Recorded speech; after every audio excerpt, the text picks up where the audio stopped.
We hear a lot of writers say that it's impossible to pitch their story ideas to Netflix. Recently, you pitched a show to Netflix, is that correct? No, I didn't recently pitch a show to Netflix. I don't have the experience of pitching to Netflix. I pitched to other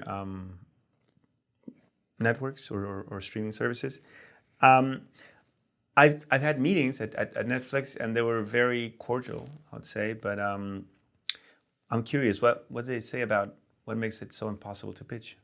Well, maybe that it's closed, that you would have to have someone, quote, walk you in because it's so sought after.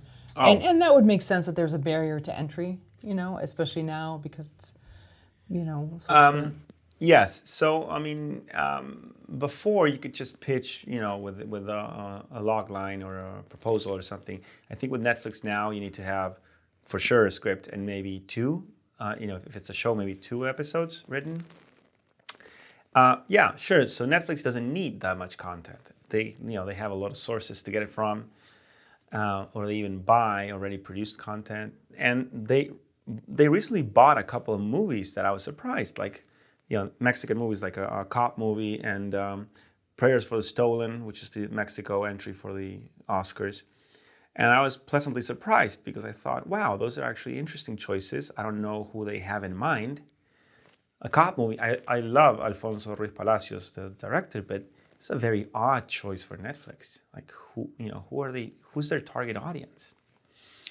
But then again, I don't know how much they paid for it, so maybe it's not a significant investment. You said you did go to Netflix to at least give some ideas. Yeah, I remember a meeting I had at Netflix, and I was actually surprised. This was 2019. I was surprised how aware they were of international shows.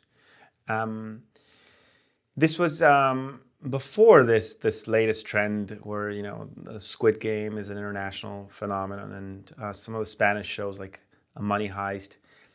So there's been a big change in the last 2 or 3 years in terms of American audiences opening up to foreign content, and Parasite winning the Oscar, and suddenly people are reading subtitles.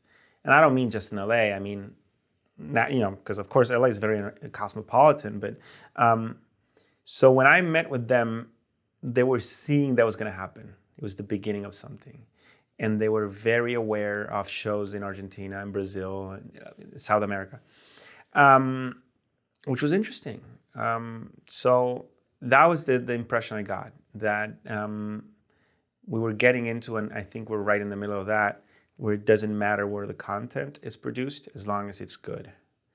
And I think the Squid Game is, I'm not talking about the quality of the show, which I think is pretty decent. I'm not a big fan, but it's original, and people don't care. If it's good, they'll watch it. So. How did you get your meeting at Netflix? So I was involved in a fellowship called Tomorrow's Filmmakers Today, where I met mostly for Latino filmmakers, and I met a bunch of other colleagues that ended up playing a really important role in my life, friends, colleagues. And that's how we got a meeting. That time we got meetings with different places, with HBO, with Netflix, with Disney. And they really, they received you with a ceremony and everything. Like, it was a big deal.